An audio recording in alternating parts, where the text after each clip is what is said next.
साथ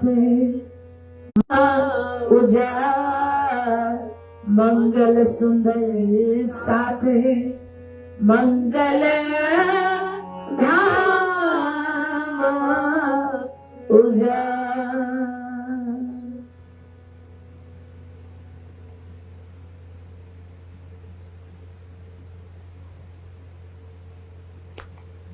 संवत 1638 आसो सुदी 14 को जन्मदिन श्री देवचंद्र जी आए प्रगटे मारवाड़ मो, आए प्रगटे मारवाड़ मो। तामे गाम उमरकोट मतु में ता घर अवतार, माता जो कुंवरबाई ताको कहो विस्तार। जब जन्मे मारवाड़ में घरती आनंद नर नार, यह बधाई ब्रह्मांड में त्रिगुण समेत विस्तार। सुखदाई सबन को अखंड करनहार, विश्व वंदे अक्षर लो सुखे परीक्षित सो कयो विचार। विश्व वंदे अक्षर लो सुखे परीक्षित सो कयो विचार। तामे गामा उमरकोट प्रणाम। साक्षात सच्चिदानंदमयी पूर्ण ब्रह्म परमात्मा, सबके प्राण धन प्राण प्रियतम अक्षरातीत श्री राजश्यामल जी राधा कृष्ण की जुगल चरण में कोटानुकोट नमन वंदन अर्पण करते हुए श्री गुरु जी के चरणों में नमन वंदन करते हुए इस सुंदर भव्य परब्रह्म परमात्मा के दिव्य दरबार में परब्रह्म के ही लीला रसपान करने के हेतु उपस्थित समस्त परब्रह्म परमात्मा के अति प्यारे लाडले दुलारे धामस्थ बड़भागी सुंदर साजी भक्तवृंद, आप सबके चरणों में मेरा प्रेम प्रणाम। आइए सुंदर साजी, धनी की असीम अनुकंपा से धनी की ही दिव्य लीला का हम रसपान कर रहे हैं। श्रीमद् वितक के माध्यम से, वितक चर्चा के माध्यम से हम यहाँ पर उपस्थित हैं। तो कल तक के प्रसंग में वितक किसकी वितक, बहुत हमने दूसरों की कथा सुनी है।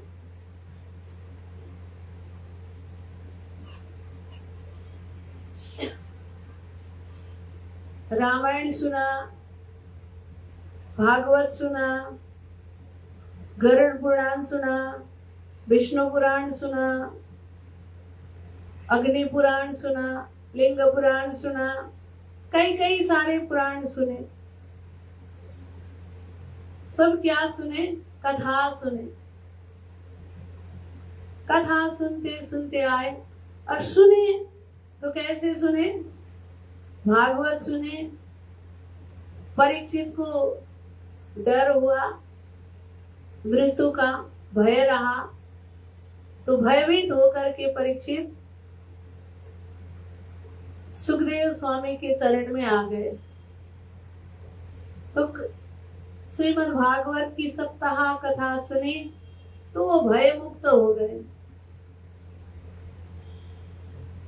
श्रीमद् भगवत गीता भी सुने। क्या सुने? अर्जुन को मोह हुआ। युद्ध के मैदान में युद्ध के लिए खड़े थे अर्जुन। अपने लोगों को देख के पितामह भीष्म, गुरु द्रोणाचार्य, कृपाचार्य आदि आदि अपने बंधुजनों को, अपने गुरुजनों को देख के मोहित हो गए, मोह हुआ। अपने हथियार फेंक दिए। इससे अच्छा तो भिक्षा का अन्न खाऊंगा, लेकिन युद्ध नहीं करूंगा। तो तब भगवान श्री कृष्ण ने उनको गीता सुनाई। तो अर्जुन का मोह भंग हुआ। भागवत में परीक्षित को भय मुक्त हो गए परीक्षित, गीता में अर्जुन मोह मुक्त हो गए। और हमको क्या हुआ? हमें क्या हुआ? कथा सुने ना तो अर्जुन को समस्या था, अर्जुन मुक्त हो गए। परीक्षित को समस्या था, परीक्षित मुक्त हो गए। कभी खुद अर्जुन बनकर के सुने ही नहीं, कभी खुद परीक्षित बनकर सुने ही नहीं। कथा सुने तो दूसरों की सुने ना, और दूसरों के कथा से, दूसरों के समस्या से वो मुक्त हो गया और हमको कुछ असर हुआ नहीं। सुनने तक अच्छा लगा तो हो गया, कान का रंजित हुआ, मन का मनोरंजन हुआ, आत्मा का तो कुछ हुआ ही नहीं। इसीलिए परब्रह्म ने हमें तारतम्य दिए और इस तारतम्य के माध्यम से, श्रीमद् वितक के माध्यम से हमें अपनी वितक सुना दी। अपना सुनने से थोड़ा सजग हो जाते हैं, दूसरों का सुने, थोड़ी देर ताली भी बजाए, लेकिन जब अपनी घर की बात आई, कोई दूसरे भी अपने घर की बातें कर रहा तो थोड़ा ऐसा करके सुनते, और दूसरों के इसीलिए अपनी बात यहाँ पे बताया, अपनी बात। इसीलिए लाला सिंह महाराज ने क्या कहा, श्री महामती कहे साथ जी, शास्त्र कहे यूं कर, आगे अपनी वितक लीजो चित्तधारा। अपनी सुनने से अपने आप को असर होता है, अपने आप के भी अंदर चुभ जाता है। मैं कई बार उदाहरण देती हूँ, ऐसे कैसे होता है? ऐसे होता है, ऐसे ही होता है। कैसे होता है कि घर में एक दिन आप अकेले थे, माता लोग, रात को 9-10 बजा, मोहल्ला थोड़ा सुनसान हो गया, 10-11 बज गया था, मोहल्ला सुनसान हो गया था। किसी आदमी ने आकर के दरवाजा खटखटाया, कौन हो? घर में बड़े कोई नहीं है, आप अकेले हो और छोटे छोटे बच्चे हैं। इतने रात कौन आया? कौन है? अरे हम। कौन हम? हम यात्री हैं, रास्ता राहगीर है, रास्ता चलने वाले हैं। कोई इस शहर में नया है, अनजान हो, किसी को जानता नहीं हो, तो आपका थोड़ा बरंदा बड़ा दिखा तो थोड़ा सोचा यहाँ पे थोड़ी देर आराम कर लूं, रात गुजारूं। अब क्या बोले, बाहर निकल के देख भी नहीं सकते कैसा आदमी है, कौन है, क्या है। अब मना करूं तो भी कैसे करूं? चलो रहने दो, बाहर आए, ठीक है। अब अपने को तो रात भर बाहर निकलना नहीं है, जो हो जाए हो जाए। तो फिर थोड़ी देर में थोड़ी सी कपकपी सी आवाज आती है, बारिश भी हो रहा है बाहर, छींटे भी पड़ रहे होंगे उनको। तो थोड़ी देर बाद में फिर खटखटाता है, सुनिए तो। क्या हुआ फिर? क्या सुनना है? अरे हम तो 2-3 दिन से कुछ खाए पिए नहीं, भूख लगी है, भूख के कारण नींद ही नहीं आ रही, कुछ खाने का है तो दे दीजिए ना। तो कैसे दे रात को? खाने का कौन है, कैसा है, क्या है? दरवाजा खोलने में डर लग रहा। नहीं, थोड़ा सा दे दीजिए, अभी का नहीं, जो भी सवेरे का बचा हुआ हो तो भी चल जाएगा। तो कुछ नहीं तो थोड़ा सा भात हो तो नमक हो, वही दे दीजिएगा। बार बार बोल रहा है। अब मातृ हृदय, सो नहीं पा रहा हूँ, भूखा हूँ बोल रहा है। डर भी है लेकिन दया भी आ जाती है ना अंदर। चलो ठीक है, थोड़ा सा भात बचा है वही दे देते हैं, चलो ले लो। खिड़की से खिड़की खोला तो एक डिब्बी में भात भरा, तो देने के लिए बढ़ाए, लेकिन खिड़की का वो छोटा सा ग्रिल निकला नहीं है बाट की, तो निकला नहीं, तो थोड़ा सा दरवाजा खोल के ही देना पड़े। थोड़ा सा दरवाजा खोलते, हाथ को आगे करके दे देते, झटक से दरवाजा बंद कर दे, जो भी हो जाए करके दरवाजा थोड़ा सा खुला और बाटकी आपने बाहर कर दी। तो बाटकी देने के लिए हाथ बढ़ाया तो आदमी धड़ाम से दरवाजा खोल के अंदर आया। अरे एक बार तो पूरा शक लग गया, अभी क्या हो रहा है, कौन है, अब क्या होगा, डर लगा। तो दूसरे ही पल में देखे तो अपने ही पति है, कई दिन से बाहर गए थे तो अपने ही पति आ गए। तो अरे क्या कर दिया है आपने, हम तो डर ही गए थे। अरे थोड़ा सा मजाक किया तुमसे, चलो कोई बात नहीं, हंसी मजाक क्या हो गया, चलो ठीक है, रात बहुत हो गया, सो जाते हैं। गए, हाथ पैर धोए आए और सोएंगे, चलो सो जाओ। अब आपका मन मानेगा? तभी सुबह का बचा हुआ भात दे रहे थे, अब क्या करोगे? अभी कहाँ सोएंगे, कब से चले हैं, कुछ खाए पिए नहीं है, तो थोड़ा सा गरम गरम कुछ बना देते। अरे नहीं नहीं मैं बाहर, अरे क्या होगा, इतने दिन से तो बाहर थे, थोड़ा सा आप खा लो। जल्दी जल्दी से आटा लगाया, रोटी बनाया, सब्जी गरम गरम बनाया और गरम गरम रोटी सब्जी बना के खिलाया।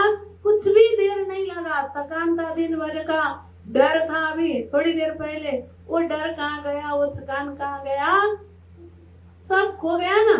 तरोताजा आई, एकदम फ्रेशनेस आया। भोजन बना के जल्दी जल्दी से गरम भोजन खिला करके सुलाए। क्यों? अभी थोड़ी देर पहले डर लग रहा था। क्यों डर लग रहा था? कोई दूसरा है, अपना नहीं है। अभी कौन आया? अपना आया। तो अपना आते ही मन का भाव देखिए कैसा हुआ, फर्क पड़ा कि नहीं पड़ा? इतना ही फर्क होता है अपनी बात सुनने में और दूसरों की कथा सुनने में। बोलो श्री कृष्ण कन्हैया लाल की। इसीलिए वितक सुनना है, अपनी वितक।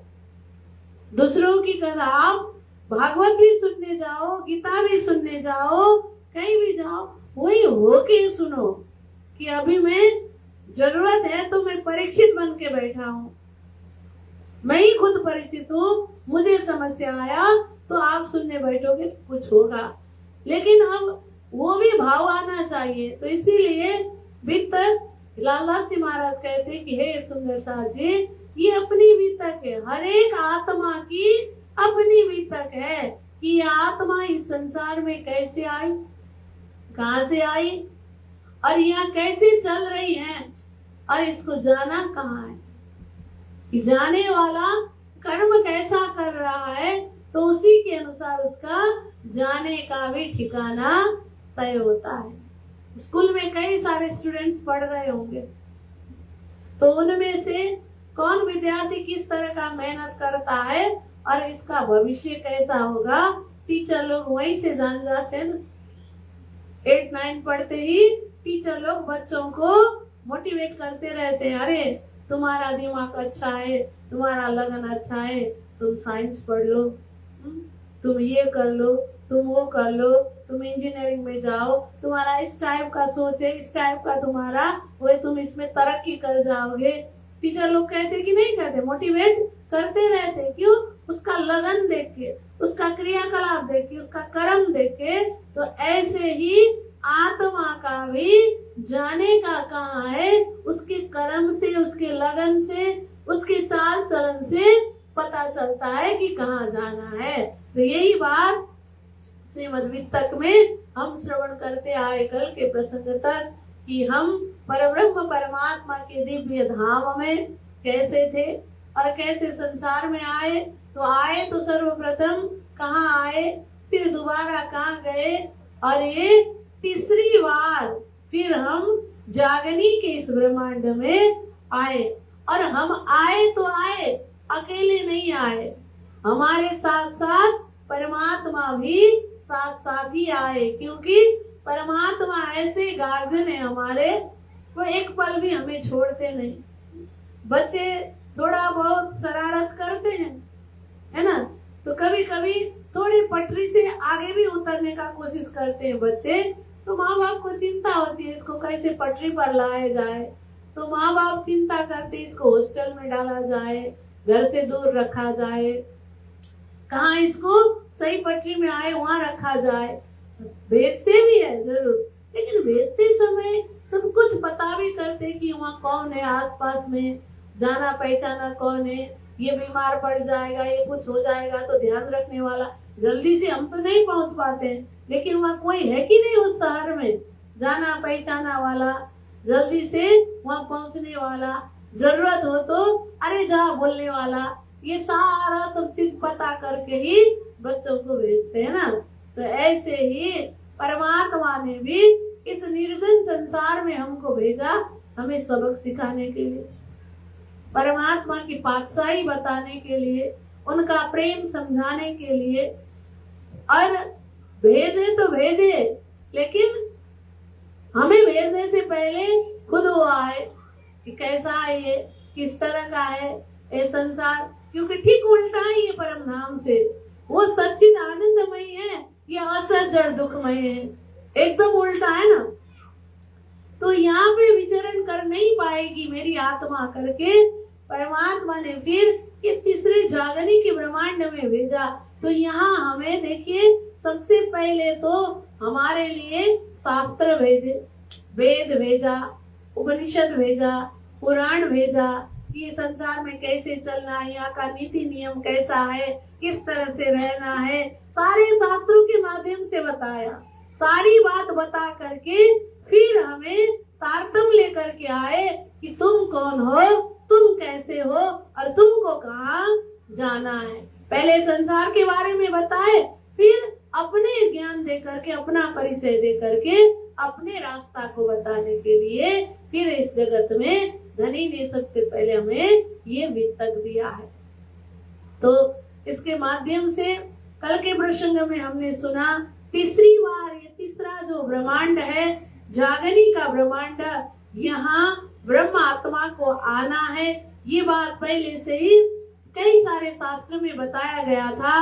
बृहद संहिता में भी ये बताया था कि जो ब्रजरास में रास में रमण करने वाली आत्मा है, पुनः कलयुग में इस संसार में आएंगी। आनंद रूपाया सख्यो ब्रजे वृंदावने स्थिता कलो प्रादुर्भविष्यन्ति पुनरिष्यन्ति तत्पदम। ब्रज में आई और रास में गई, रास रमण करने के बाद पुनः फिर ये ब्रह्मांड में कलयुग में इस संसार में ये आत्मा पुनः आएंगी करके शास्त्र में बताया था। तो सोई अनुरूप अब इस संसार में सर्वप्रथम सुंदरवाई आत्मा दिव्य परम धाम से उमरकोट में मतुमेता और कुंवरबाई के यहाँ प्रकट हुई।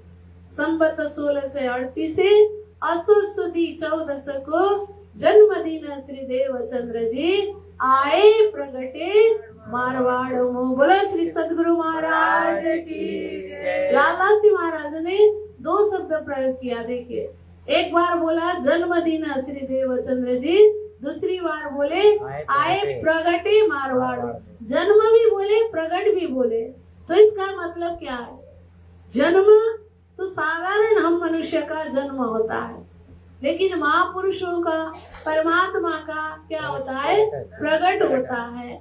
तो यहाँ जन्म और प्रगट दोनों यहाँ बोले इस बालक के लिए। मतुमेता के घर में जो बालक आए उनके लिए दोनों शब्द बोले। जन्म इसलिए बोले पंच भौतिक तन साधारण करके देवापी के जीव में इस संसार में मतुमेता और कुंवरबाई के लिए तो पुत्र है ना, और उमरकोट की नर नारी के लिए मतुमेता के घर में पुत्र हुआ, इसीलिए जन्म हुआ। लेकिन प्रकट किसका हुआ? ये प्रकट होने वाला जो बालक है, ये बालक तो दिव्य परम धाम से अगर तारतम्य के हिसाब से देखे तो ये साक्षात श्यामा स्वरूपा है।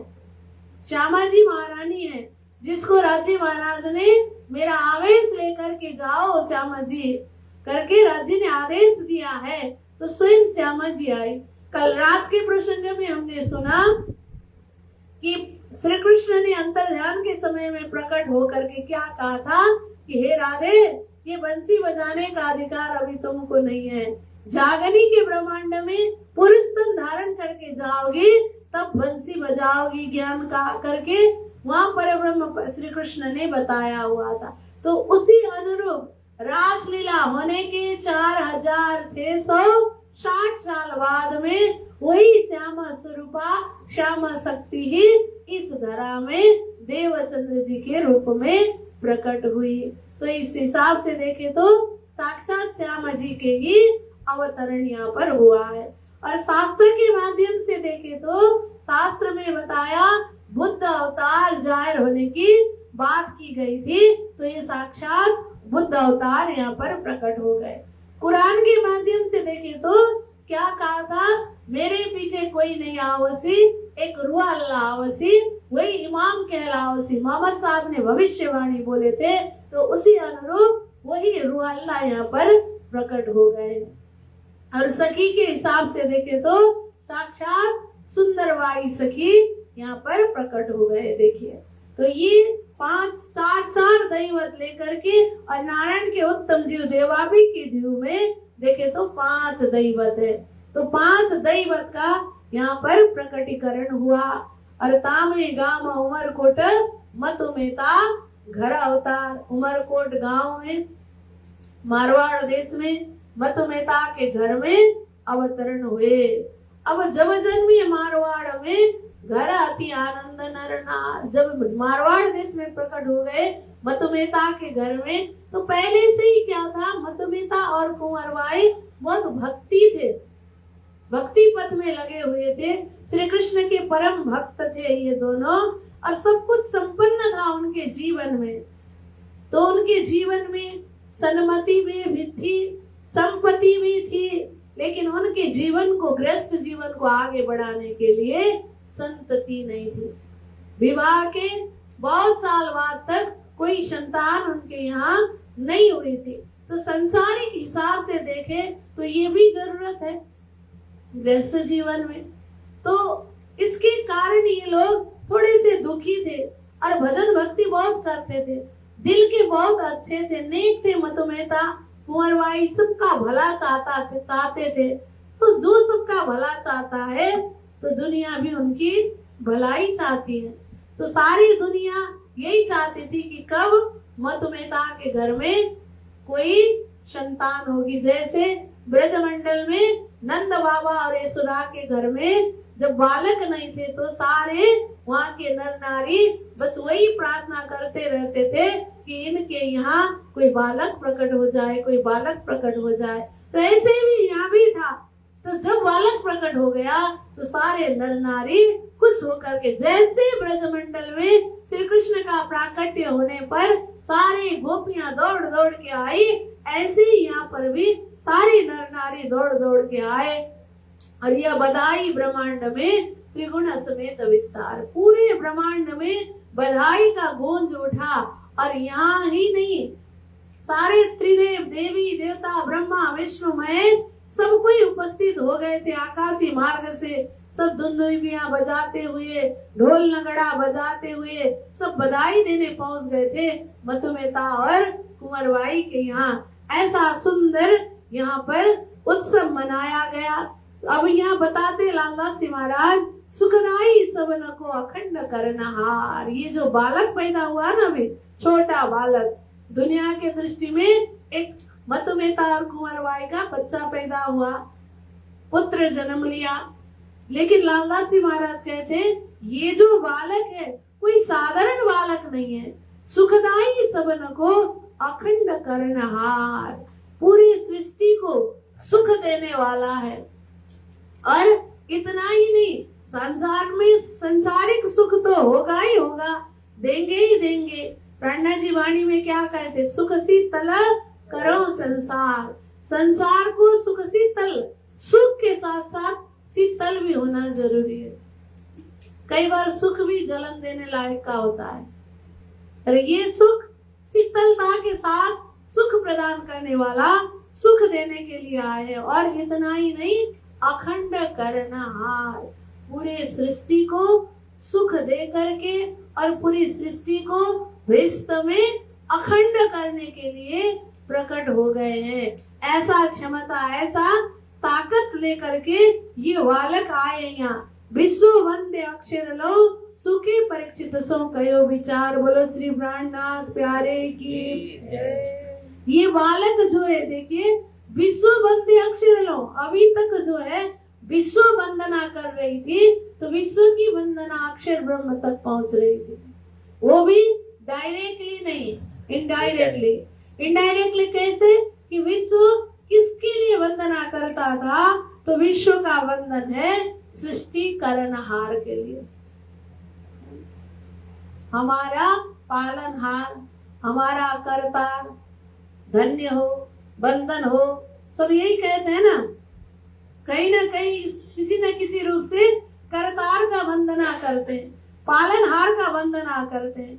लेकिन करतार किसको समझ रहे हैं? नारायण को ही करतार समझ के वंदन कर रहे हैं। लेकिन करतार तो असली में अक्षर है, तो अक्षर ब्रह्म करतार है, तो इनडायरेक्टली कर वंदना अक्षर तक पहुंच रही थी। अब ये जो स्वरूप प्रकट हो गए, ये स्वरूप अक्षर से भी परे, अक्षरातीत तक का पहुंच सबको देने के लिए इस धरती में प्रकट हो गए। अब इनके अंदर क्या है? सत जुग के बीज भूत इनो बीच रहे विस्तार, होवे सब में जाए अखंड है संसार। देखिए अभी तो बालक है, छोटा है, और उस बालक में एक बीज तत्व है। बीज बड़ा नहीं होता है ना, छोटा है, दिखता नहीं है, लेकिन उसी बीज में विशाल वृक्ष समाया हुआ होता है ना। बट का बीज कितना होता है? छोटा होता है बट का बीज, लेकिन उसी बीज के अंदर कितना बड़ा बट का वृक्ष समाया होता है। तो ऐसे ही ये बालक में बीज रूप में क्या है? तारतम है। तारतम का बीज लेकर के ये बालक आया है अंदर। तो उसके अंदर सत जुग के, सत माने परम धाम, सत माने परमात्मा, और जुग जो है वो संसार है। बोलो कृष्ण कन्हैया लाल की। दोनों का बीज है अंदर। सत के विषय में भी ये सबको जानते हैं, और युग ये संसार, इसकी सृष्टि कैसे हुई, क्यों हुई, किस कारण से हुई, और कब तक सृष्टि रहेगी, इसके विषय में भी सब कुछ जानने वाले दोनों का बीज जो है वो तारतम बीज रूप में इनके अंदर है। तो इनो बीच रहे विस्तार, पीछे तो फिर ये विस्तार होने वाला है। कैसे विस्तार होगा? पीछे सुख होसी श्रवण, क्या बोले?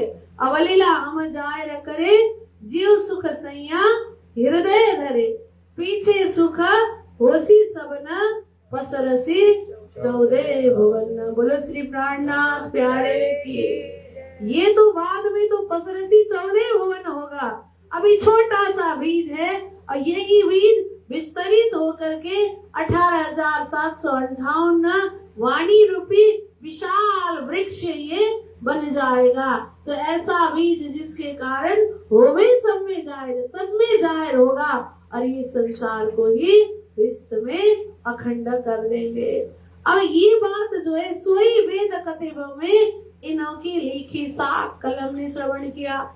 इनके आने के विषय में वेद ने भी बताया था, कतिब ने भी बताया था। वेद में दिव्य ब्रह्म पुरस्य ब्रह्म द्वैतस्य वासना तासामेका च परमा सुभगा सुंदरी प्रिया मरुद्देशे कुले शुद्धे निरुपम सा धरिष्यति चंद्र नामा पुमान लोके हरिशत्य शुभाम गतिम। ओहो, दिव्य ब्रह्मपुर धाम से सुंदरी नाम की देवी इस धरा में प्रकट होएंगी। कहाँ? मरुद देश में कहा था, तो मरुद देश में ही प्रकट हो गई, मारवाड़ देश में। और ये जो आत्मा है, ये सुंदरी सखी है, ये कैसी होगी? दिव्य ब्रह्मपुरस्य ब्रह्म द्वैतस्य वासना और तासा मेका च परमा सुभगा सुंदरी प्रिया, ऐसी जो है वो प्रकट होने वाला है करके पहले से ही शास्त्र ने बताया था। और इधर क्या बताया था कि मेरे पीछे कोई नहीं आवसी, एक रुअल्ला आवसी। मेरे जाने के 1000 साल बाद में उस मर्द गुरु का मर्द जमात इस संसार में आने वाला है करके कतेब में भी ये बात बताया था। उनके जाने के 1000 साल बाद में ही सदगुरु महाराज प्रकट हो गए। तो ये बात पहले से ही बताया था, ताकि ग्रंथ भाषा में आप अपने किए सब एक मिलाए खोल दीजिए, ये वस्तु पावे तब। सोई शरद कुरान में लिखी 120 वर्ष 4 5 छठा दिन तब जाहिर होवे अरस। बोलो श्री प्राणनाथ प्यारे की। कुरान में 120 वर्ष की बात लिखी हुई थी। तो 120 वर्ष में क्या बोला था? 4 5 छठा दिन में होवे अर्श जाहिर, ये बात बताया था। चौथे 5वां और छठा दिन 7 दिन की बात बताई। देखिए हमारे वैदिक सनातन में भी 7 दिन की बात बताई। परीक्षित को बताया कि नहीं बताया? हे परीक्षित, तुम्हारे हाथ में 7 दिन है, तो 7 दिन के बाद तुम्हारा मृत्यु हो जाएगा। वहां भी 7 दिन का जिक्र किया है और कतेब में भी 7 दिन की बात बताई है। तो इसका अर्थ क्या है? ब्रह्मा जी बताते हैं, पहला दिन जो है वो ब्रज है, दूसरा दिन रास, तीसरा दिन आरब, चौथा दिन सदगुरु का जमाना, 5वां दिन ब्रह्मा जी का जमाना, छठवां दिन सुंदर साथ का जागनी, सखी के जागने का समय, छठवां दिन। तो क्या बताया था? 120 वर्ष की बात बताई। तो 120 वर्ष कब से कब तक? विक्रम संवत 1638 से 1758 तक 120 वर्ष होता है। तो 1638 से 1758 तक के 120 वर्ष के अंदर 4 5 छठवां दिन आएगा। पहला तो ब्रज हो गया, दूसरा रास भी हो गया, तीसरा आरब भी हो गया, और चौथा दिन प्रारंभ हुआ 1638 से। अब ये चौथा दिन 1638 से लेकर के और 1712 तक 14 दिन चलेगा, है ना। तो अब 1712 से लेकर के अब जागनी का जो कार्य है प्राणनाथ जी के ऊपर चला गया। तो 1638 से 1738 तक 100 वर्ष होता है ना।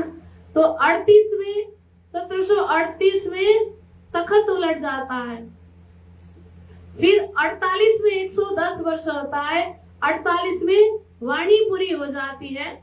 तो 50 में बाईजी महारानी का धाम गमन हुआ, 51 में ब्रह्मनाथ जी का धाम गमन हुआ। तो 51 के बाद जागनी का जो कार्य है, अब 5वां दिन पूरा हुआ, 6वां दिन शुरू हुआ कि ब्रह्मनाथ जी ने, हे छत्रसाल, अब जागनी के अभिवारा तुम्हारे सर के ऊपर सौंप दिए। तो यहाँ से 58 तक जोर शोर से छत्रसाल का जागनी का कार्य चलता है। अभी भी सखी का जागनी का ही समय चल रहा है, लेकिन जोर शोर से जो चला 1758 तक चला। तो इसके अंदर 120 वर्ष। तो 120 वर्ष में भी विशेष कार्य हो गए। देखिए 38 में सदगुरु का प्राकट्य हुआ। अब वहां से उनका फिर जागनी का जो खोज का कार्य शुरू हुआ। तो खोज का कार्य करते करते 78 में तारतम अवतरण हुआ, 75 में ब्रह्मनाथ जी का प्राकट्य हुआ, फिर उसके बाद 87 में दोनों स्वरूप का मिलाप हुआ, फिर दोनों स्वरूप के मिलाप के बाद 12 में धामगमन हुआ, फिर 15 से वाणी अवतरण चालू हुआ, फिर 22 से जागनी का अभियान एकदम तीव्र गति में आगे बढ़ने लगा। तो यहाँ से देखिए पूरा जो मुख्य कार्य है तो इसी डेट में आता है। तो विशेष यहाँ क्या छठा दिन तब जाहिर होवे अर्श बोला था। तो अब वही चौथा दिन शुरू हुआ। तो ये चौथा और 5वां दिन में विशेष परम धाम इस जगत में जाहिर होने की बात कही थी।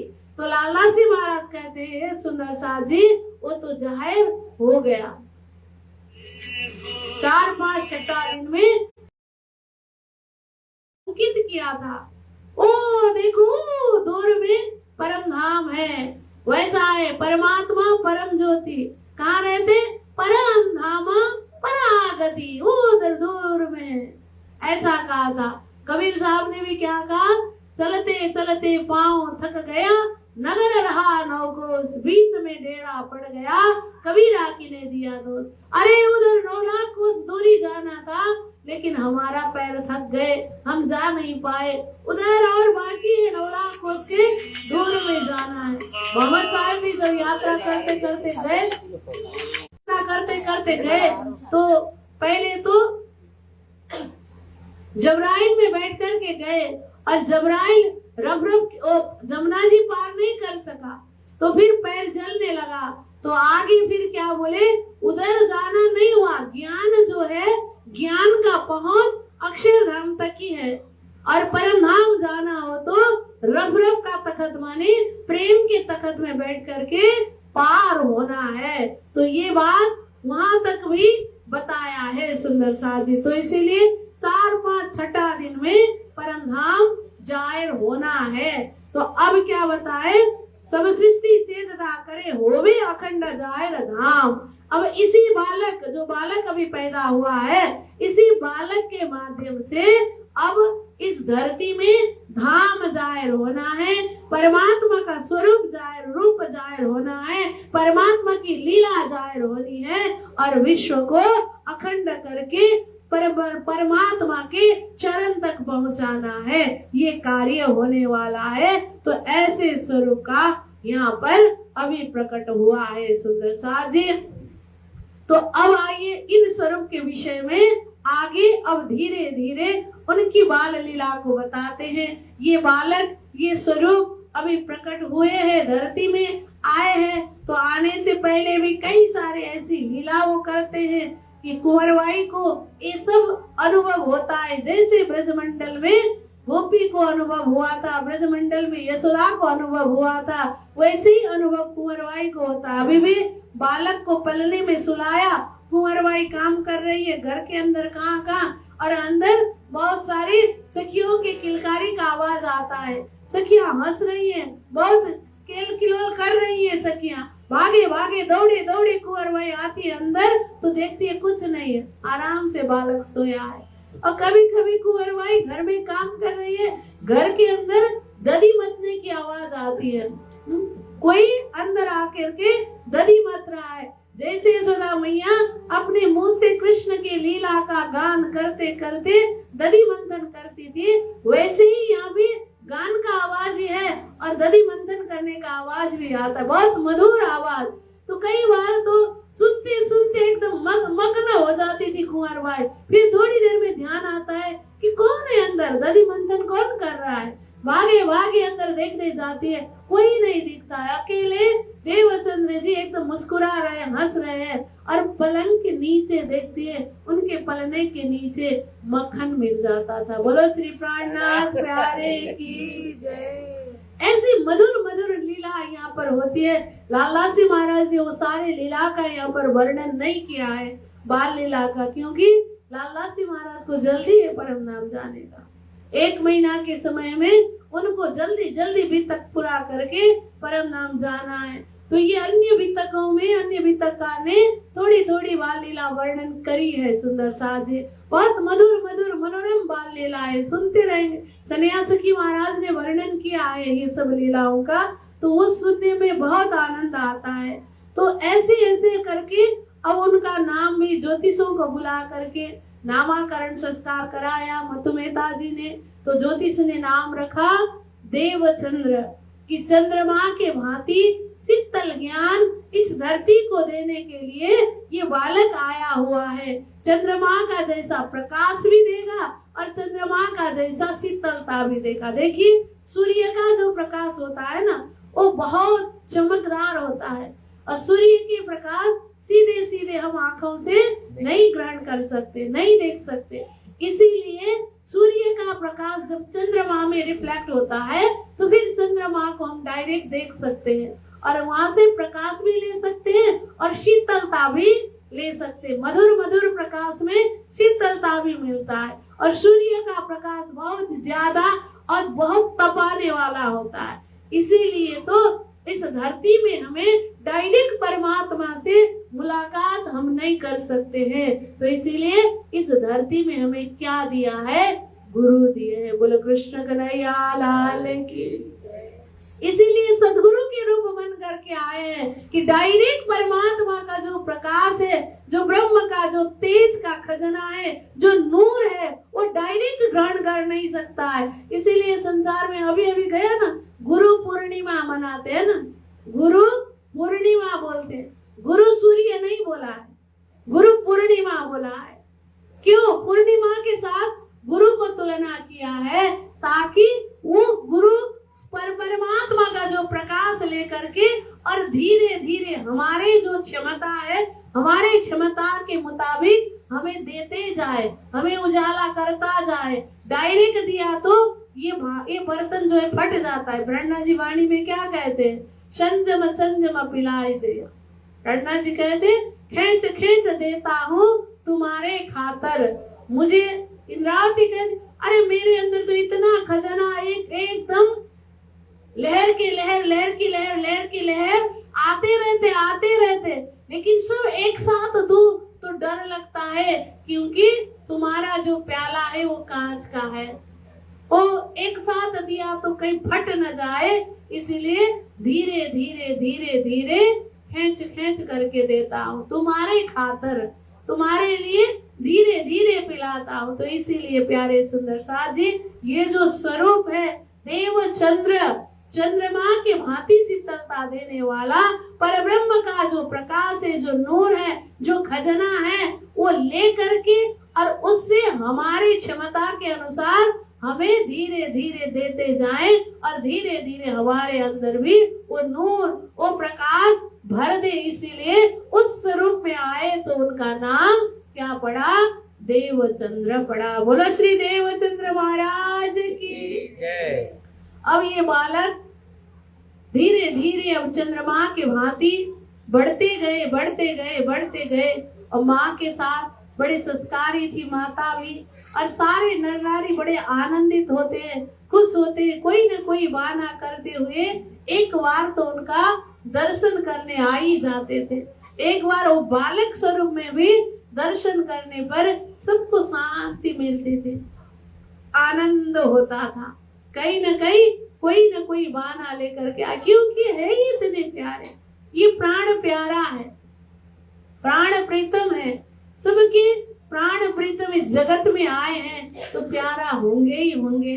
तो आइए उस एक प्राण प्यारा का एक प्यारा सा भजन के माध्यम से हम दर्शन करें, फिर अंदर आगे की बाल लीला में हम प्रवेश करते हैं। बोलो कृष्ण कन्हैया लाल की, सदगुरु महाराज की, बोलो श्री प्राणनाथ प्यारे की लाल की। मेरे पिया का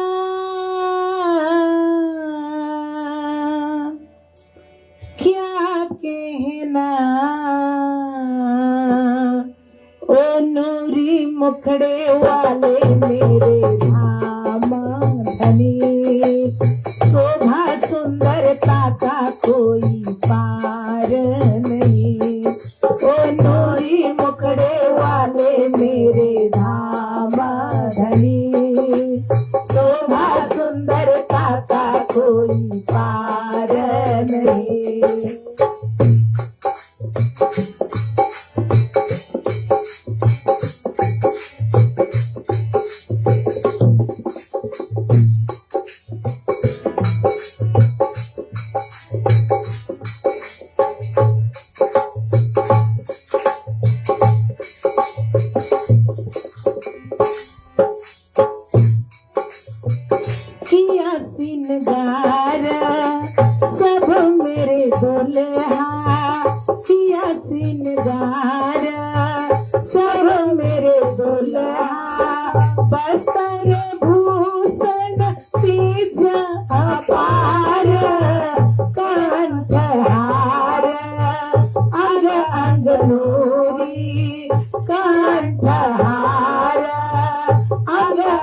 नूरी नूरी झलक रोज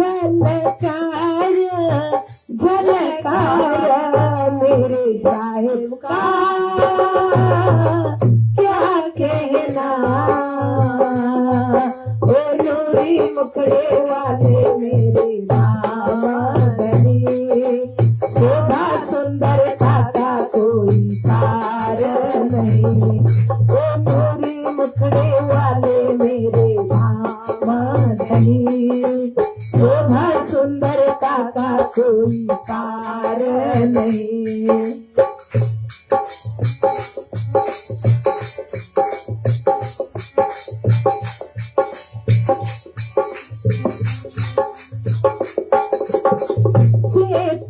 जामा केसर इजार से जामा केसर इजार, पाग सिंदूरिया पटुका है नीलो पीलो रंग पिछोरी है आसमानी रंग पिछोरी है आसमानी। पूर्ण स्वरूप है नूर सजीला, नूर सजीला मेरे साहिब का क्या कहना।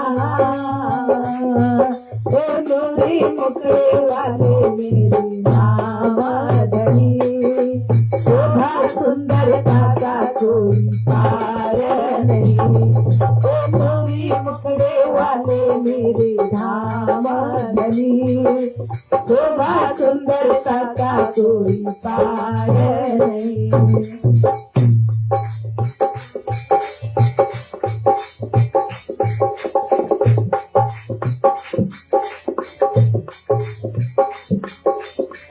अखंड स्वरूपा धाम अंदर, अखंड स्वरूपा धाम अंदर, श्यामा जी की छवि अति सुंदर, शीश कमल पर राखड़ी सोए, शीश कमल पर राखड़ी सोए।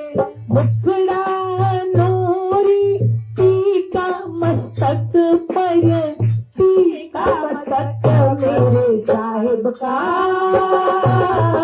क्या कहना। ओ नूरी मुखड़े वाले मेरे दामनी, शोभा सुंदरता का कोई पार नहीं। ओ नूरी मुखड़े वाले मेरे धामनी, शोभा सुंदरता का कोई पार नहीं। ओ नूरी मुखड़े वाले मेरे धामनी, शोभा सुंदरता का कोई पार नहीं। बोले श्री सद्गुरु महाराज की जय। और ऐसे स्वरूप का दर्शन कराने वाला ये स्वरूप भी बड़ा ही प्यारा है सुंदर साज जी। अब धीरे धीरे बढ़ने लगे, माँ के साथ साथ माँ जो जो करती है वही वही करते हैं। अब 2-3 साल के हो गए, माँ के पीछे आगे पीछे पल्लू पकड़ते हुए चलते हैं। अब बच्चों का स्वभाव वही होता है, माँ जो करती है बच्चे वही करते हैं। माँ अगर घर में सिलाई उलाई करने बैठती है तो बच्चों को भी वही चाहिए होता है। माँ रोटी बनाने बैठती है तो बच्चे भी आटे का गोली मांगते हैं, उनको भी रोटी बेलना होता है। और क्या कर दे माँ, कई बार तो वो होगा ही नहीं तो माँ हम लोगों को, मुझे भी याद है, और एक थाली उल्टा कर देती थी और गिलास देती थी और बेलती, माँ ऐसे कराती थी। अब बच्चों का स्वभाव ऐसा है, तो ये देवचंद्र भी छोटे बालक माँ के ही आगे पीछे दौड़ते रहते, माँ जो करती है वही करते हैं। तो माँ सवेरे सवेरे उठकर नहा धो करके पूजा आराधना करती थी, श्री कृष्ण के बाल गोपाल लड्डू गोपाल की सेवा करती थी और पिंगला श्याम की सेवा करती थी माँ। तो वो भी माँ जाके फूल चढ़ाती थी, वो भी फूल चढ़ाते थे। माँ चंदन चढ़ाती थी, वो भी चंदन चढ़ाते थे। और माँ आरती करती थी, वो भी आरती करने लग जाते थे। और माँ भोग धराती थी साथ में, वो भी जो जो माँ करती थी करते थे। और करते करते एक दिन क्या हुआ, जब 3 साल के थे तो उन्होंने देखा कि माँ ने एक कटोरी में भर करके दूध भोग लगाया। और दूध भोग लगा के माँ ने पर्दा किया और थोड़ी देर भोग बोला माँ ने, जो भी उस समय का समझ था भोग बोली, आंख बंद की। तो फिर थोड़ी देर में पर्दा खोला माँ ने और भोग उतारा। तो छोटा बालक तोतले बोली बोलते हैं तो देखा कटोरी में दूध भरा का भरा ही है। तो माँ से पूछा, माँ आपने अभी क्या किया पर्दा बंद करके? तो माँ ने कहा भगवान जी को हमने भोग लगाया, प्रभु को भोग लगाया। तो भोग लगाना क्या होता है? छोटा बालक समझ में नहीं आया ना। तो उन्होंने कहा भोग लगाना माने खिलाना, जैसे हम तुमको पिलाते, दूध पिलाते, भोजन कराते, खिलाते पिलाते, ऐसे ही भगवान जी को भी हमने दूध पिलाया। तो फिर बोले भगवान जी ने पिए तो नहीं ना दूध? आपने दूध पिलाया, भगवान जी ने दूध तो नहीं पिया। अम्मा क्या बोले, चुपचाप खड़ी रहे। अरे देखो माँ, जितना आपने कटोरी भर करके भोग लगाया था उतना ही बचा हुआ है। अगर उन्होंने पाया होता, खाया होता, पिया होता तो कम होता, तो क्यों नहीं हुआ, क्यों नहीं खाए? अब बेचारी माँ, वो 3 वर्ष का बालक है, क्या जवाब देंगी? बाबू, परमात्मा तो केवल भाव ग्रहण करते हैं, पदार्थ नहीं, भाव के भूखे होते हैं। अब ये समझाए तो वो समझेगा क्या? 3 वर्ष का है, भाव की बात समझने का समय हुआ नहीं। तो माँ बोली, पीछे छुड़ाने के लिए माँ ने क्या बोला, अरे पता नहीं बाबू, हम बड़े हैं इसीलिए नहीं पिए होंगे, तुम छोटे हो, अब भगवान भी छोटे, बाल मुकुंद छोटे है ना, छोटे हैं, शायद तुम्हारे पिलाने से पी जाएंगे। इतना माँ ने बोली थी। छोटा बालक 3 साल का गए एकदम ठमक ठमक चलते हुए, सामने में सीढ़ी थी मंदिर में, वो सीढ़ी भी चढ़ गए और जा करके वो दूध की कटोरी उठा ली और उठा करके बाल मुकुंद की मूर्ति वहां पर थी और मूर्ति के मुंह में ले गए और बोलते पी लो, पी लो। पिए नहीं, फिर रख दिया सामने में, आंख बंद किया, माँ के जैसे गुनगुनाए, कुछ जानते तो कुछ नहीं थे फिर भी गुनगुनाए, भोग बोला उन्होंने अपने भाव से। फिर आंखें बंद की, थोड़ी देर के बाद में आंखें खोले, जैसा का तैसा, पिए नहीं। अब बोलने लगे इतना करने पर भी नहीं पी रहे, क्यों? माँ का भी नहीं पिए और मैंने दिया, मेरा भी नहीं पिए। एक तरफ से दुख भी लगा उनको। और फिर क्या किया, कटोरी पकड़ा और वो बाल मुकुंद जी की मूर्ति के पीछे ऐसे एक हाथ रखी, जैसे माँ उनको पकड़ के पिलाती थी वैसे ही एक हाथ रखा और एक हाथ से दूध लेकर के गए और उनके होठ में लगाए और बोलते हैं पी लो, पी लो, अभी पी लो, ठीक है, गर्म भी नहीं है, ठंडा भी नहीं है, ठीक है, अभी पी लो, अभी नहीं पियोगे तो ठंडा हो जाएगा, अभी पी लो, पी लो। अब फिर पिए नहीं। अब उनको एकदम दुख लगने लगा तो बोलते हैं अभी नहीं पियोगे, पियो, अभी भी नहीं पियोगे ना। पता है माँ कैसी है, एक बार अगर नट जाओगे तो दिन भर भूखे रख देगी। एक दिन मैंने दूध नहीं पिया और मुझे दिन भर भूखे रख दी माँ ने, तुम भी भूखे पड़ जाओगे, अब तो पियो।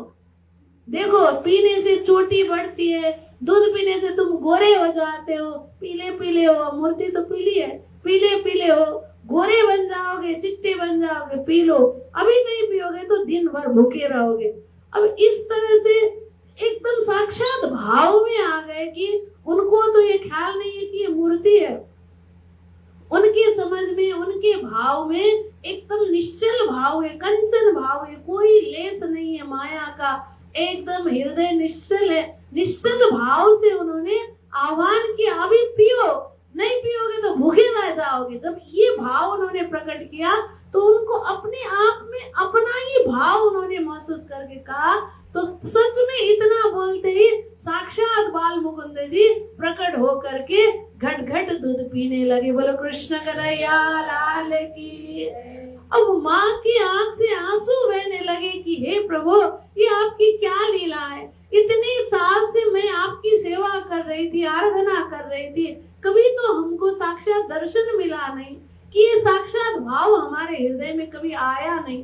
आज एक बालक, छोटा बालक, उसकी समझ से आपको साक्षात समझ करके पिला रहा है, तो आप साक्षात रूप में प्रकट हो गए। माँ भी गदगद हो गई और अपने बच्चे के पाँव में प्रणाम करने लगी, माँ कि आज तेरे कारण मुझे साक्षात परमात्मा का दर्शन हुआ। तो तो ऐसी मधुर मधुर बाल लीला करने लगे और धीरे धीरे कई सारी ऐसी बाल लीलाएं। तो ऐसी बाल लीला करते करते आगे बढ़ते एक दिन फिर 5 साल के हो गए थे और एक घटना, एक प्रसिद्ध जो बात है, इसको न सुनने पर आपको लगता है कि अभी तक ही नहीं सुना, इसीलिए हम सुना रहे। बहुत सारे ऐसी बातें। तो एक दिन खेलते खेलते वो घर से थोड़ा बाहर निकलने लगे। 5 साल के हो गए तो बड़े हो गए ना, तो घर से बाहर निकलते तो खेलते खेलते बच्चों के साथ गांव से थोड़ा दूर गए। दूर में एक कुआं था, एक बड़ा सा तालाब था और उस तालाब में थोड़ी सी पानी थी और तालाब के आसपास बहुत सारे खंडित मूर्तियां वगैरह थे। मतलब वो ऐसा था, कोई ऐसा स्थान कि जो भी गांव का ऐसा जो भी जो वेस्टेज माल है ना, वो फेंकने का एक जगह जैसा ऐसा ही था। तो वहाँ खेलने लगे, बड़े मस्ती से खेल रहे थे। खेलते खेलते शाम हो गया। तो 5 साल के होते तो कोई बड़े 8-10 साल के भी बालक थे। 10 साल के बालक में थोड़ी सी समझ होती है। तो वो तो बड़े थे, संध्या हो गया तो बोलने लगे चलो घर चलते हैं, शाम हो गया, अब यहाँ नहीं रहना चाहिए। और उनको खेलने में मजा आ रही है। तो देवचंद्र जी बोलते अरे रुको ना, थोड़ी खेलते हैं, मजा आ रहा है। तो फिर कहते नहीं, यहाँ ज्यादा देर नहीं रुकना चाहिए। बोलते यहाँ तो भूत प्रेत का डर होता है, तो यहाँ से चलना चाहिए। तो देवचंद्र जी बड़े कॉन्फिडेंस के साथ कहते हैं अरे भूत प्रेत का हमने क्या बिगाड़ दिया, हम तो अपना खेल रहे हैं, तो वो अपना काम करे, हम अपना काम करें, हमने उसका कुछ बिगाड़ा नहीं, वो हमारा क्या करेगा। ऐसे करके खेलने के धुन में एकदम निमग्न होकर के खेल रहे थे। तो एकदम संध्या, पूरा बड़ा संध्या हो गया, अंधेरा पूरा चारों ओर हुआ। तो वैसे में अचानक एकदम भयंकर भयंकर आवाज आने लगे वहाँ। एकदम कभी कभी सुअर का जैसा चिल्लाने का आवाज आता है, कभी हाथी चिंगाड़ने का जैसा आवाज आता है, कभी शेर का दौड़ने का जैसा आवाज आता है। तो एकदम बच्चे अब घबराने लगे, जो छोटे छोटे थे डरने लगे, रोने लगे।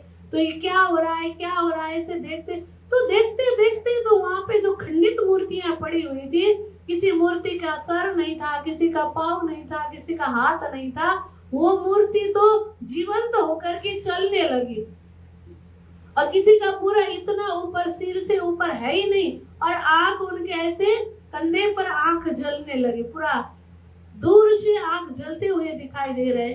और ऐसे ऐसे खंडित मूर्तियां चल चल के आने लगे, प्रेत के जैसे ऐसे स्वरूप में सब चिल्लाते हुए आने लगे। सब घबराने लगे, बच्चे रोने लगे, अब क्या होगा क्या होगा, हमने तो बोला था पहले कि चलो चलो, तुम माने नहीं देवचंद्र, अब हमारा क्या होगा, ये सब हमको खाएंगे मारेंगे। सब एकदम डरने लगे, रोने लगे। देवचंद्र जी एकदम शांत थे और उन्होंने देखा कि वो तो अपने ओर ही आ रही है, सारी वो खंडित जो प्रेत की जो मंडली है आ रही है। तो उन्होंने वो नदी से, वो जो तालाब था, तालाब से जल लिया और जल लेकर के अपने अंजलि में भर करके उनके ऊपर छींटा डाल दिया।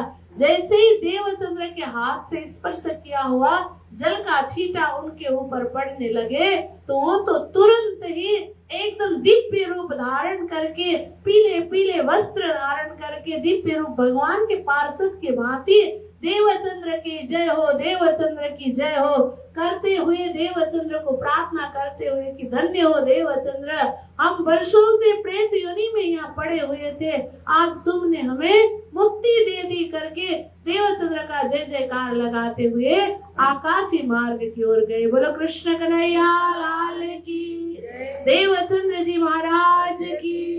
अब ये बात, बच्चे तो घर आए, घर में आकर की ये बात उन्होंने अपने माता पिता को बताया, तो बात पूरा सनसन फैल गया पूरा गांव में।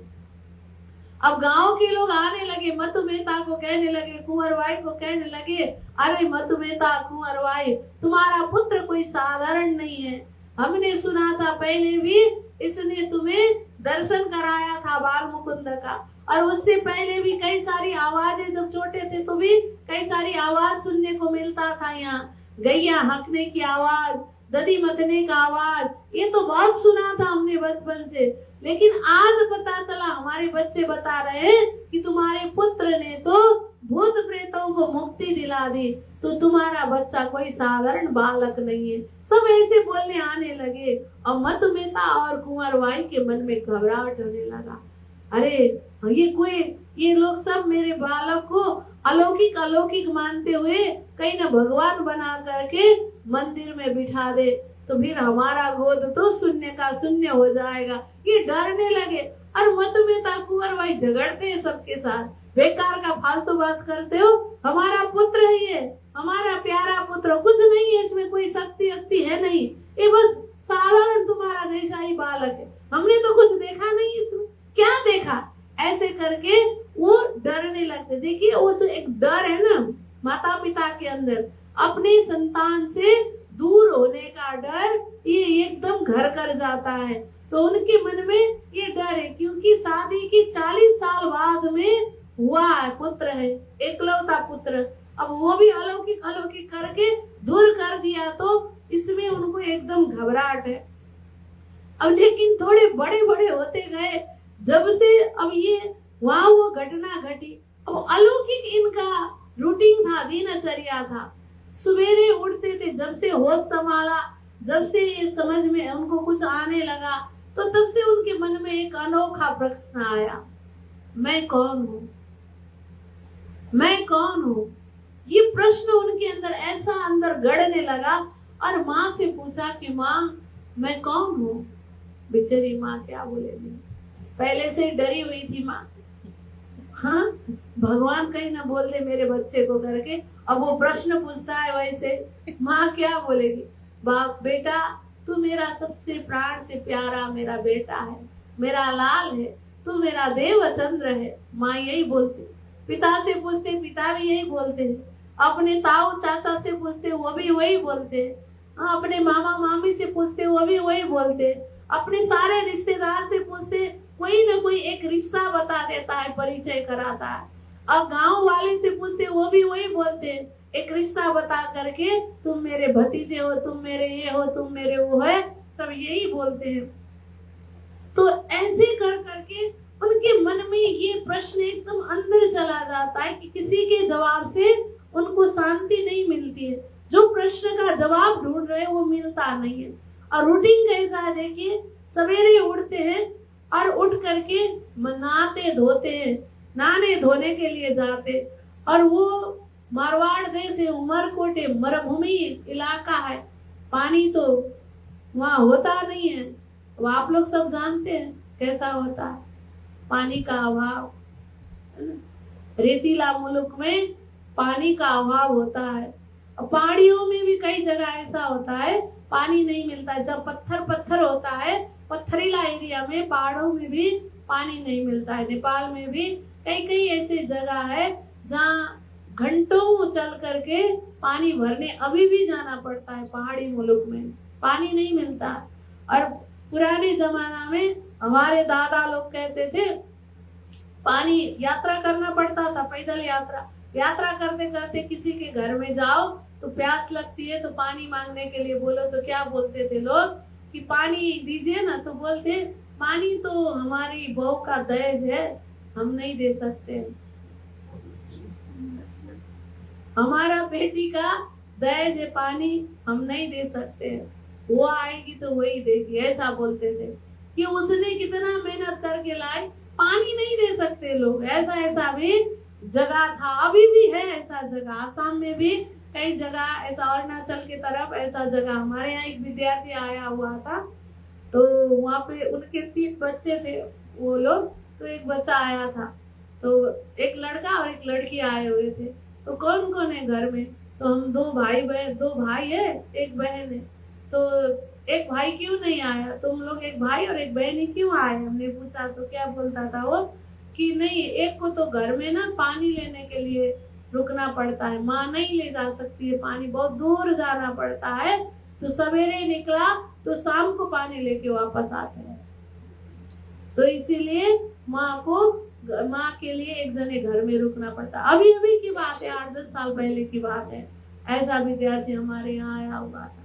तो अभी भी ऐसा जगह है, पानी बहुत कम मिलता था, ये भी उमरकोट में भी, लेकिन वैसी जगह में भी देवचंद्र क्या करते थे, सवेरे उठते थे और उठ करके ले लोटा घर से चले, दंत धावन के काज, शुद्ध आकार के फिरे, आवे न मन में लाज। बोलो श्री प्राणनाथ प्यारे की। सवेरे लोटा लेकर के निकलते थे और दंत धावन आदि करके देह क्रिया करके फिर नहा धो के आते थे। देखिए वो जमाना ऐसा था, वो इलाका ऐसा था, बच्चा सवेरे उठ करके लोटा लेकर के नहा धो करके आए, ये भी सब नहीं कर सकते थे, शर्म होती थी। इसीलिए यहाँ बोले लालदास जी महाराज, आवे न मन में लाज। सवेरे सवेरे नहा धो करके मंदिर में जाना, पूजा आराधना के लिए तैयार करना, ये बच्चों में शर्म वाली बात थी, क्योंकि कोई बुजुर्ग ही पूजा करता था होगा। बच्चे का नहाने धोने की बात तो दूर की होती थी होगी, पूजा पाठ की बात दूर की थी। आवे न मन में लाज लिखा है ना। अभी हमारे समाज से, हमारे बुद्धि से देखे तो नहाने धोने में भी किस बात की लाज, किस बात की शर्म। लेकिन 400 साल पहले की बात है और उस रेतीला मुल्क की बात है, तो वहाँ बच्चे को नहाना धोना, मंदिर जाना, पूजा पाठ करना, ये शर्म होता था। कोई बच्चा जल्दी से काम नहीं करता था, इसीलिए शर्म होता। और कई जमाना पे भी बच्चों को तो शर्म लगती होगी। मंदिर चलो बोले तो कहाँ जाए, हमारे कोई दोस्त आते नहीं मंदिर में, बोलते हैं ना, तो उनके जाति बिरादरी की उनके बराबर के आए तो उनको शर्म नहीं आता है, और नहीं आए तो शर्म आती। हमको भी शर्म आती थी। हम क्लास 7, 6, 7, 8 हम भी धरान में बाबा गोविंदास जी महाराज के पास मंदिर में रह करके पढ़े स्कूल।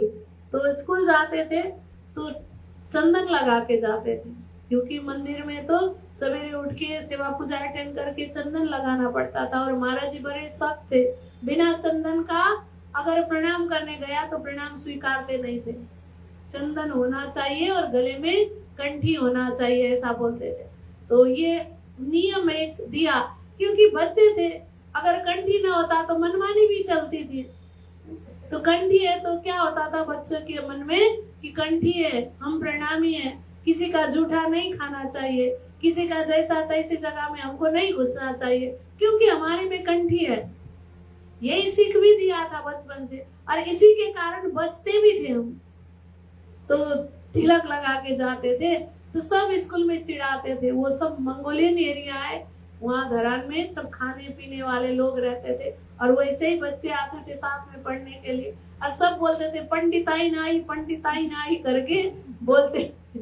तो शुरू में तो हम मंदिर से गेट से बाहर निकले तो चंदन पोंछ के जाते थे, और सब लोग चिढ़ाते थे, तो ऐसे करके जाते थे, शर्म आती थी। फिर धीरे धीरे फिर एक बार महाराज जी कहीं रास्ता में मिल गए, चंदन नहीं है, और मंदिर में आए, सवेरे नहा धो के प्रसाद पाने के लिए गए, और वहाँ पे तालीम चलता था, वो तालीम देते थे, भीतर वाणी चौपाई चलते थे, तो दोनों जगह पूरा भर कर के रहते थे, 10-15 जने 20 जने तालीम लेने वाले होते थे। तो महाराज जी ऐसे में बैठते थे, आसन लगा होता था, तो हम वहाँ से प्रणाम करके फिर प्रसाद तो महाराज जी के सामने होता था, तो प्रसाद पाने जाते थे।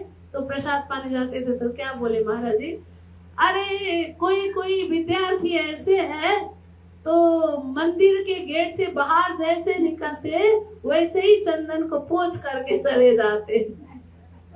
हमें डायरेक्ट नहीं बोले, लेकिन नाम लिए नहीं, ऐसे बोले। अब हमको पता चला कि हमको ही बोले, फिर उसके बाद से ये नहीं करना चाहिए। फिर धीरे धीरे समझ भी आने लगी कि क्या चीज है, वो समझाते थे, बिठाते थे, तालीम चलती थी तो समझ में भी आने लगी। तो एक जमाना होता है, एक समझ होता है। तो यहाँ बोले आवे न मन में लाज। लेकिन देखिए जहाँ लाज शर्म की बात लेकर के चलते हैं ना, तो भक्ति में आगे नहीं बढ़ सकते। तो ब्रह्मनाथ जी ने भी क्या कहा, लोक लाज सब मर्यादा तोड़ी, अब ज्ञान की पदवी पाई। लोक लाज मर्यादा तोड़ना है, ये छोड़ना है। लोक मर्यादा थोड़ा कठिन होता है, वेद मर्यादा और कुल मर्यादा और लोक मर्यादा, 3 मर्यादा होते हैं। मर्यादा क्या है?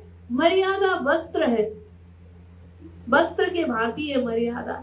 मर्यादा होना चाहिए, लेकिन भक्ति की ही अपनी मर्यादा धारण करो ना, तो लोक मर्यादा, लाज मर्यादा छोड़ देना चाहिए। लोक मर्यादा, लोक में जो चीज नहीं पचता है, लोग क्या कहेंगे, लोग ऐसा बोलेंगे, लोग वैसा बोलेंगे, लोग का मर्यादा तोड़ना बड़ा कठिन होता है। लेकिन कुल मर्यादा और वेद मर्यादा भी है, ये सबको तोड़ना है। श्री कृष्ण ने अपने लीला में देखिए, एक लीला कृष्ण की आती है, वहां पे ब्रज गोपियों का नहीं, कुमारी की सखियों का वस्त्र हरण किया है। वो एक लीला है, लेकिन वहां लोग सोचते हैं कि कृष्ण ने वस्त्र हरण कर दिया तो गोपियों का हरण किया है।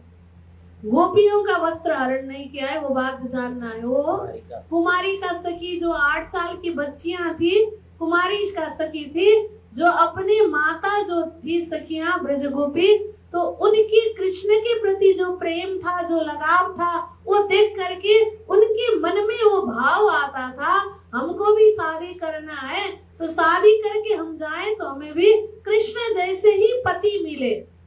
इस भाव को रख करके वो कात्यायनी देवी का व्रत करती थी, तो उनका श्री कृष्ण ने वहां पर वस्त्र हरण किया। तो ये वस्त्र हरण लीला का अर्थ होता है मर्यादा का हरण, क्योंकि मर्यादा लेकर के परमात्मा के सामने में नहीं जा सकते। मर्यादा को तोड़ना है। लोग क्या कहे, समाज में होता है ना, सत्संग में कई सारी सखियां कहती है कि अरे माता जी, हमको सत्संग में तो आना था, लेकिन हमारा बच्चा ने हमको डांट दिया। क्यों डांटा सत्संग में आने के लिए? तो कहता है वहाँ तो सब तरह के लोग रहते हैं, और मोहल्ले के सब कोई स्टैंडर्ड नहीं है, कोई वो नहीं है, ऐसे लोगों के साथ तुम घुल मिल करती हो करके हमारा बच्चा हमको डांटता है। अब देखिए ऐसे में क्या हुआ, तो सत्संग में आने के लिए सबके साथ आए सत्संग में, तो बोलता है वहां तुम जाती तो हमारा इज्जत चला जाता है, कि तुम्हारी माँ कैसे कैसे लोगों के साथ एक साथ बैठती हैं, ऐसा हमारे दोस्त लोग कहते हैं, तो हमारा इज्जत चला जाता है। और देखिए अब उसके बेटे के इज्जत के लिए सत्संग से वंचित होना पड़ रहा है।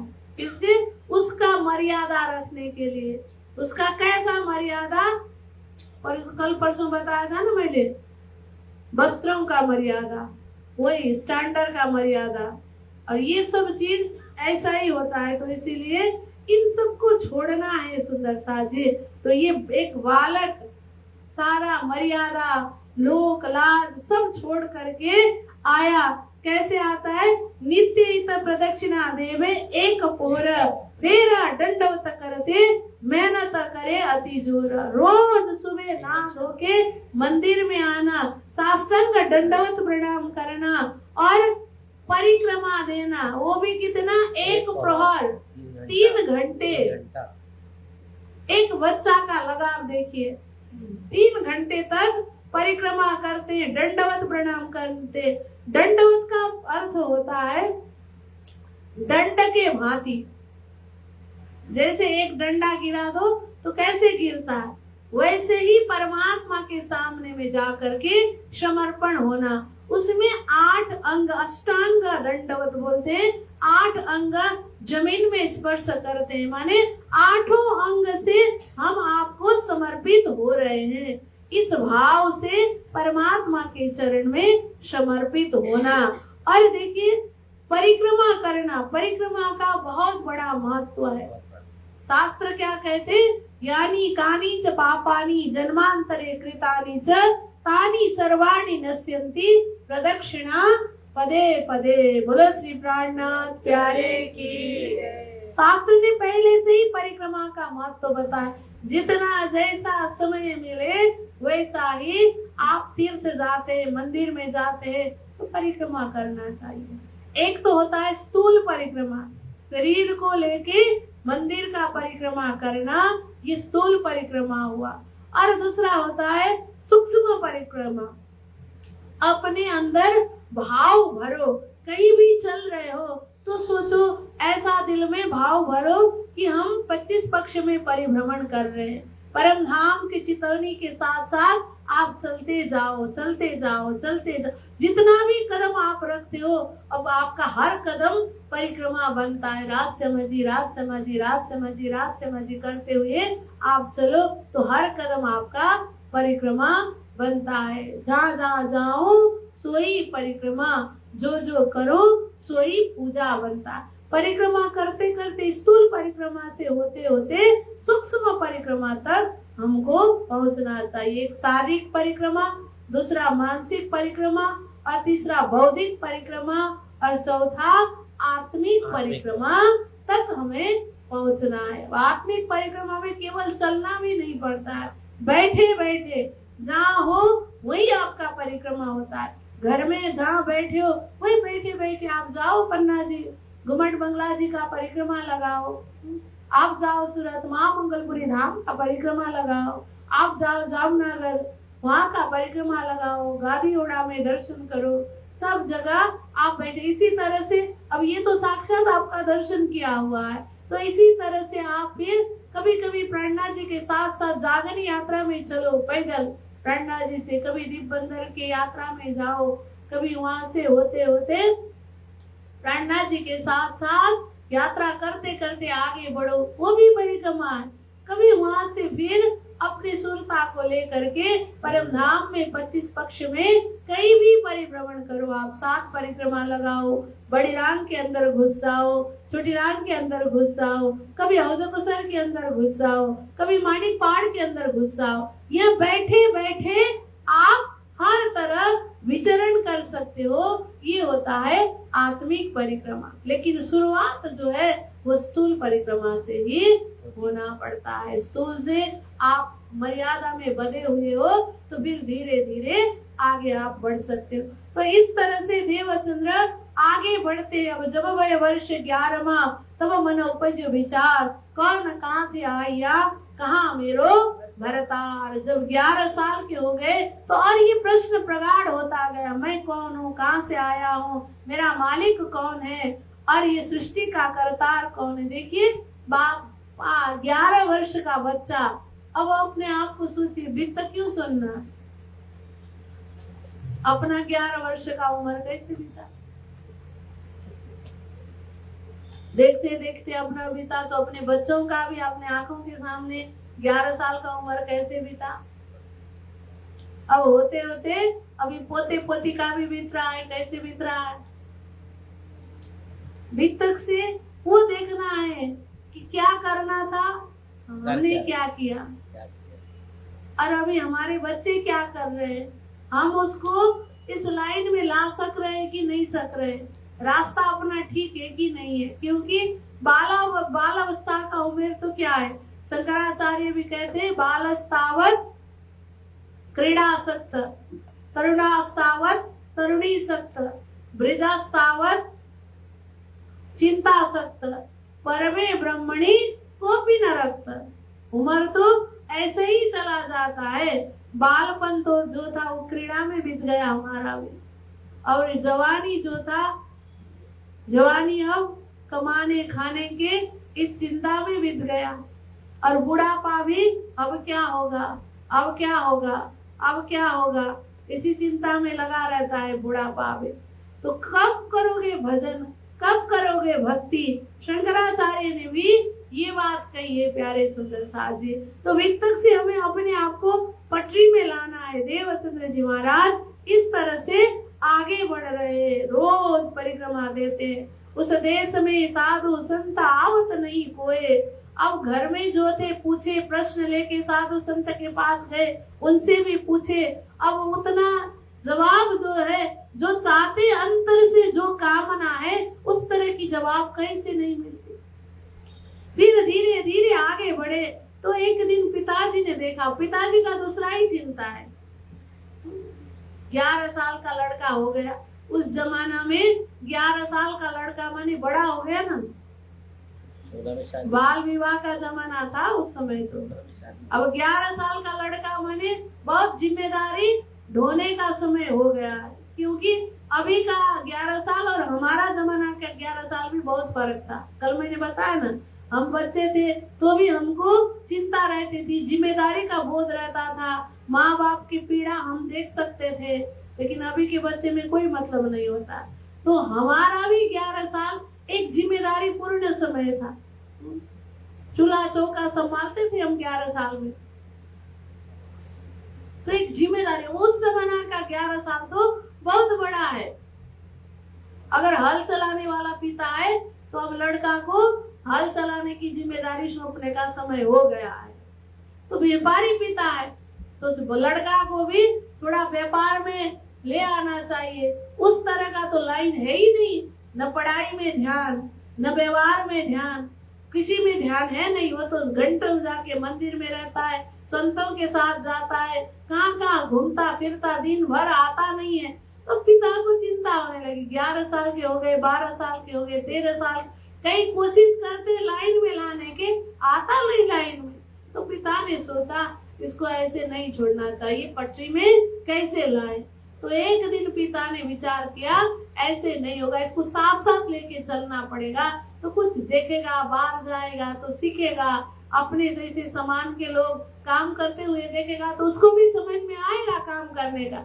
ऐसा सोच के 13 वर्ष के थे तब पिताजी उनको लेकर के वहां से निकले। उमरकोट से कहाँ आए? कच्छ देश आए। कच्छ में वो व्यापार करते थे, सामान लेके आते थे, यहाँ से उधर, उधर का इधर लाते थे। तो पिताजी भी आए लेके साथ में, इसको थोड़ा काम भी सिखाएंगे, इंटरेस्ट भी जगाएंगे करके लेके आए। एक बार मत मेता संग आए हते कच्छ देश, ता देवरे साधु बहुत देखे, बीच विदेश। बोलो श्री प्राणनाथ प्यारे की। पिताजी लाए एक मकसद से, उनको मिला दूसरा मकसद। देखिए जो लक्ष्य होता है वहीं पे नजर टिकता है, जो जहाँ वही दिखता है। और वो पिताजी लाए थे बिजनेस सिखाने, और उनको क्या देखे, बहुत सारे मंदिर दिखा, बहुत सारे साधु संत दिखे, तो खुश हो गए बड़े, हो मेरा काम यहाँ पे बन जाएगा। जैसे पिताजी आए, और पिताजी तो अपनी पार्टी से मिलने गए, व्यापारी पार्टी से मिल गए, अपना डील कर रहे व्यापार का, वो फटाक से निकल गए और चुपके से संतों के पास गए और वहाँ बैठ करके सत्संग करने लगे। और इधर जाते पूछते, उधर जाते पूछते, उधर जाते, बहुत सत्संगी वहाँ मिल गए, उनको सत्संग करने लगे, ढूंढने लगे। अपने मन का जो प्रश्न था उसको ले करके दौड़ रहे। लेकिन क्या हुआ, पिताजी का काम तो जल्दी हो गया और इनका समस्या का समाधान हुआ नहीं। पिताजी का वापस लौटने का समय हुआ, पिताजी लेकर के आए। अब घर आए, फिर घर जब से आए, अब तब से मन केवल उधर ही दौड़ता है, अरे कुछ दिन और रहता तो मेरा समस्या का समाधान हो जाता, कोई ना कोई तो मेरा प्रश्न का उत्तर देता।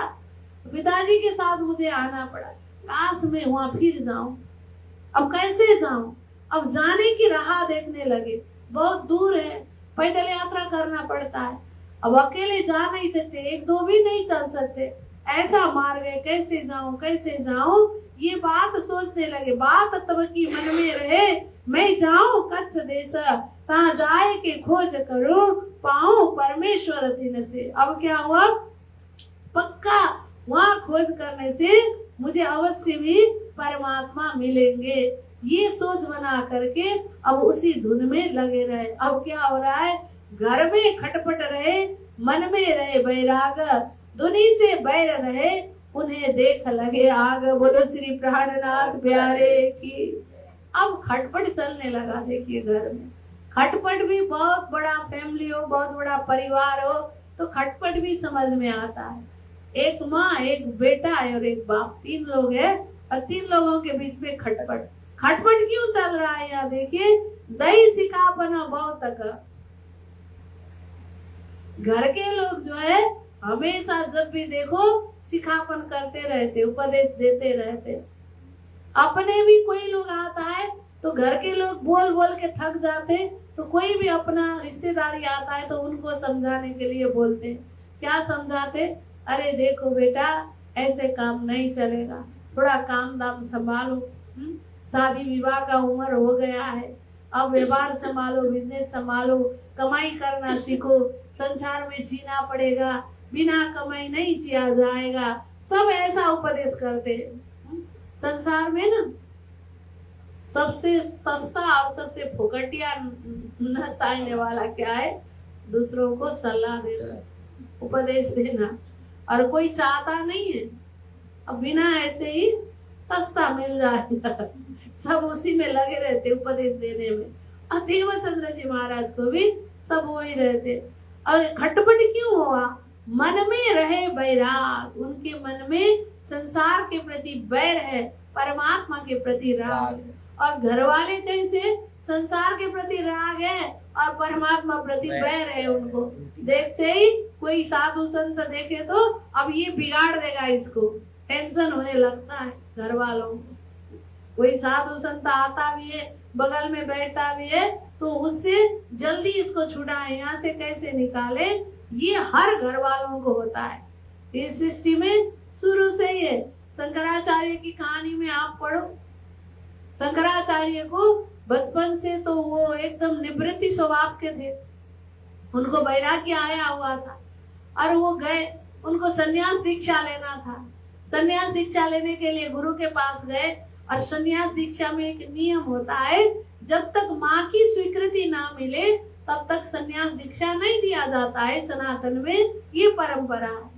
तो अब वो संन्यास दीक्षा लेने गए, गुरु ने बोला माँ की परमिशन मिले। अब माँ तो कहाँ देगी, एक लड़का है अब छोटा सा है वो भी, माँ ने मना कर दिया नहीं होगा। तो शंकराचार्य को एकदम टेंशन, कैसे करे माँ को कैसे मना। तो एक दिन माँ को लेकर के नदी में कहीं तीर्थ गए थे, तो नदी में स्नान करने के लिए बैठे, माँ किनारे में बैठी और शंकराचार्य माँ तुम रुको मैं स्नान करके आऊंगा करके नदी में घुस गए। नहाते नहाते थोड़ी देर में चिल्लाने लगे, माँ मुझे वो मगरमच्छ ने पकड़ लिया, माँ मुझे मगरमच्छ ने पकड़ लिया। अब माँ रोने लगी, अरे तू निकल निकल बाहर निकल। माँ जाके खींचने लगी, अरे माँ ये छोड़ता नहीं। और रोने लगी माँ एकदम, और वो बोलते बहुत रोई माँ, तब बोलते अरे माँ देखो ये निगल रहा है मुझे, घुटने तक तो इसने निकाल दिया है और आगे बढ़ रहा है। अरे उससे तू जैसे भी निकल निकल, उससे उसको छुटकारा बोल, मेरी माँ अकेली है बोल, मैं मरूंगा तो मेरी माँ क्या करेगी बोल। माँ रोते रोते चिल्लाते चिल्लाते बोलती है। तो शंकराचार्य बोलते माँ ये बोल रहा है कि अगर तू संन्यास दीक्षा लेगा तो मैं तेरे को छोड़ दूंगा, ये बोल रहा है, बोल माँ मैं क्या करूँ। माँ से बोला उन्होंने, तो माँ एकदम रो रही थी, घबरा रही थी। माँ बोली अरे रो, मरने से तो अच्छा तू जिंदा रहेगा तो मैं तेरे को देखने को तो पाऊंगी, देखने को तो मिलेगा मुझे, तो जिंदा रहेगा यही बात मेरे लिए संतोषजनक रहेगा। ले ले तू संन्यास ले ले, बोल दे उसको तो तू संन्यास ले ले। तो ऐसे माँ ने आपत्ति में बोली संन्यास ले ले, तो वैसे माँ से झूठ मूठ का जैसे भी वो बहाना करके माँ से परमिशन लेके उन्होंने संन्यास दीक्षा ली। संसार होता ही ऐसा ही है।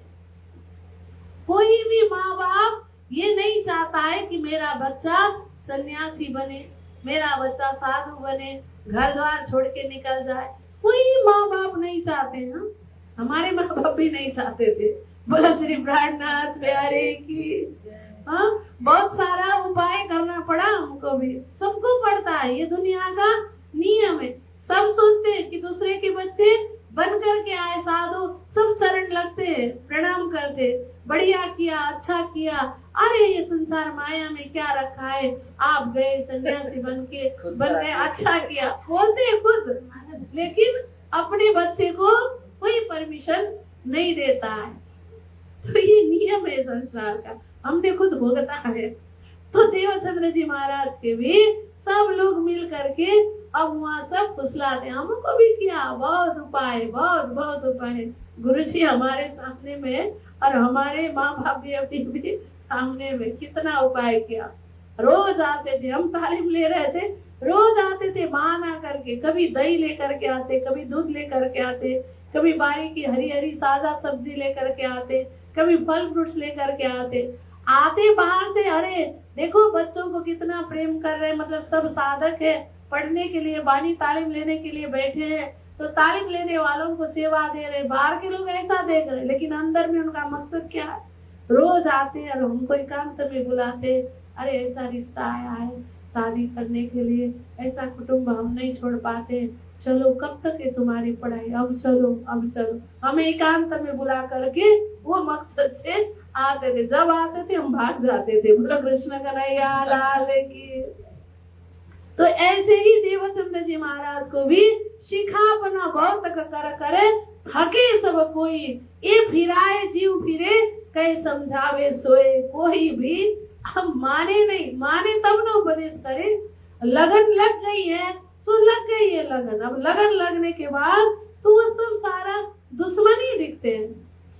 जो उलझन डालता है, जो विघ्न डालता है तो वो दज्जाली ना।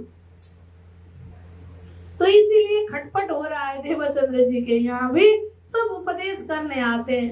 अब धीरे धीरे उनके मन में यही है कि कैसे जाऊं कच्छ। तो पूछता फिरे सब ठौर, कोई मुझे बतावे रहा, या समय राजा उमर कोटका, ताको बजीर जाए तहाँ। बोलो श्री प्राणनाथ प्यारे की। ढूंढते ढूंढते 17 साल का उम्र हो गया। 17 साल की उम्र में